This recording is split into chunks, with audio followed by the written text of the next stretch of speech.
നമസ്കാരം. US സൈനിക വിമാനങ്ങൾക്ക് നേരെ ബാലിസ്റ്റിക് മിസൈലുകളും ഡ്രോണുകളും ഉപയോഗിച്ച് ആക്രമണം നടത്തിയെന്ന അവകാശവാദവുമായി ഇറാൻ. ഇറാനിലെ വിവിധയിടങ്ങളിൽ US നടത്തിയ രാത്രികാല വ്യോമാക്രമണങ്ങൾക്ക് പ്രതികാരമായിട്ടാണ് ജോർദാനിൽ നിലയുറപ്പിച്ചിരുന്ന വിമാനങ്ങൾക്ക് നേരെ ആക്രമണം നടത്തിയതെന്ന് ഇറാൻ വ്യക്തമാക്കി. ഇറാന്റെ ആക്രമണത്തിൽ കുറഞ്ഞത് 8 പേർക്കെങ്കിലും ജീവൻ നഷ്ടപ്പെട്ടതായിട്ടാണ് വിവരം. ഇറാന്റെ 3 മിസൈലുകൾ തങ്ങൾ വെടിവെച്ചിട്ടതായും ആളപായമോ നാശനഷ്ടങ്ങളോ റിപ്പോർട്ട് ചെയ്തിട്ടില്ലെന്നും ജോർദാൻ സൈന്യം അറിയിച്ച മണിക്കൂറുകൾക്കകമാണ് ഇറാന്റെ ഭാഗത്തു നിന്ന് ഇത്തരമൊരു അവകാശവാദം ഉണ്ടായിരിക്കുന്നത്.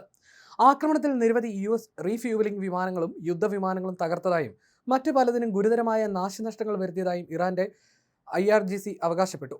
ഇറാൻ ഷെയറിലെ ഇറാനിയൻ സൈനികരുടെ മരണത്തിന് പ്രതികാരമായി സിറിയയിലെ അൽ തൻഫിലുള്ള US സ്പെഷ്യൽ ഓപ്പറേഷൻസ് കമാൻഡ് സെന്ററും തങ്ങൾ ആക്രമിച്ചതായി IRGC വ്യക്തമാക്കി.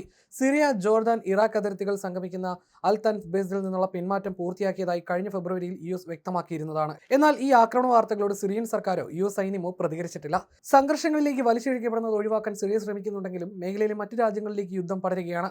വടക്കൻ ഇറാഖിലെ അർദ്ധ സ്വയംഭരണ കുർദിഷ് മേഖലയായ ഇർബിലിലും സുലൈമാനിയയിലും വ്യോമ പ്രതിരോധ സംവിധാനങ്ങൾ സജീവമായതോടെ ശക്തമായ സ്ഫോടന ശബ്ദങ്ങളും കേട്ടു. ഇറാനിയൻ കുർദിഷ് വിമത ഗ്രൂപ്പായ കൊമാലയെ ലക്ഷ്യമിട്ടുണ്ടായ ആക്രമണത്തിൽ 9 പേർ കൊല്ലപ്പെടുകയും നിരവധി പേർക്ക് പരിക്കേൽക്കുകയും ചെയ്തതായും സുരക്ഷാ ഉദ്യോഗസ്ഥർ വ്യക്തമാക്കി. അതേസമയം ഖത്തർ ഉൾപ്പെടെയുള്ള മിഡിൽ ഈസ്റ്റിലെ രാജ്യങ്ങൾക്ക് നേരെയും ഇറാൻ മിസൈൽ ആക്രമണം നടത്തിയതായി റിപ്പോർട്ടുകളുണ്ട്. കുവൈറ്റിലെ ഒരു വൈദ്യുതി എണ്ണ ശുദ്ധീകരണ പ്ലാന്റിന് നേരെയും ആക്രമണം ഉണ്ടായി.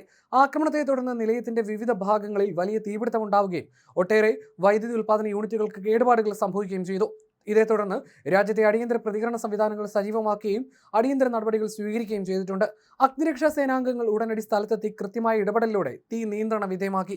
സാങ്കേതിക വിദഗ്ധരും അടിയന്തര വിഭാഗവും ചേർന്ന് നാശനഷ്ടങ്ങൾ വിലയിരുത്തി വരികയാണ്. സുരക്ഷാ മാനദണ്ഡങ്ങൾ പൂർണ്ണമായി പാലിച്ചുകൊണ്ട് തകരാറിലായ യൂണിറ്റുകൾ എത്രയും വേഗം പ്രവർത്തന സജ്ജമാക്കാനുള്ള ശ്രമങ്ങളും തുടരുകയാണ്. സംഘർഷം കടക്കുന്നതിനിടെ ഇന്ന് ബഹ്റൈന് നേരെയും ഇറാന്റെ ഭാഗത്തു നിന്ന് വ്യോമാക്രമണ ശ്രമങ്ങളുണ്ടായി. സാധാരണക്കാരെ ലക്ഷ്യമിട്ട് ഇറാൻ നടത്തിയ ഒട്ടേറെ വ്യോമാക്രമണ ഭീഷണികളെ തങ്ങളുടെ പ്രതിരോധ സംവിധാനങ്ങൾ വിജയകരമായി തകർത്തതായി ബഹ്റൈൻ പ്രതിരോധ സേന അറിയിച്ചു. അതേസമയം ബഹ്റൈനെ സൗദി അറേബ്യയുമായി ബന്ധിപ്പിക്കുന്ന കിങ് ഫഹദ് കോസ്വേ ഇറാൻ ലക്ഷ്യമിട്ടതായി റിപ്പോർട്ടുകൾ ഉണ്ടെങ്കിലും ഇത് സ്ഥിരീകരിക്കപ്പെട്ടിട്ടില്ല. നേരത്തെ സംഘർഷാവസ്ഥ നിലനിന്നപ്പോൾ കഴിഞ്ഞ ഏപ്രിലിലും ഈ കോസ്വേ താൽക്കാലികമായി അടച്ചിട്ടിരുന്നു.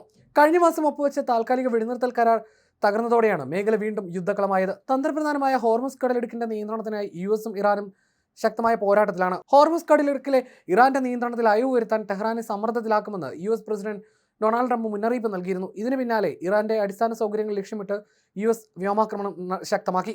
ഇതേ തുടർന്ന് ഇറാന്റെ പ്രധാന തുറമുഖ കെട്ടിടങ്ങളും നിരവധി പാലങ്ങളും വൈദ്യുത നിലയങ്ങളും US ആക്രമണത്തിൽ തകർന്നു. തെക്കൻ തീരദേശ നഗരങ്ങളായ അഹവാസ്, കേഷ്മ, ബുഷെഹർ, ദഷ്തി, സിറിക്, ബന്ദർ ഇ ലങ്കെ എന്നിവിടങ്ങളിൽ വലിയ സ്ഫോടനങ്ങളാണ് റിപ്പോർട്ട് ചെയ്യപ്പെട്ടത്. ബന്ദർ ഇ ഖമീറിലെ 3 പാലങ്ങളും ബന്ദർ അബ്ബാസിലെ തബഹള്ള അക്ബർ പ്രദേശവും ആക്രമിക്കപ്പെട്ടു. ഹോർമുസ്ഖാൻ പ്രവിശ്യയിലെ റോഡ് റെയിൽവേ ലൈനുകൾക്ക് നേരെയുണ്ടായ ആക്രമണത്തിൽ 7 പേർ കൊല്ലപ്പെട്ടതായി ഇറാന്റെ ഔദ്യോഗിക ടെലിവിഷൻ സ്ഥിരീകരിച്ചു.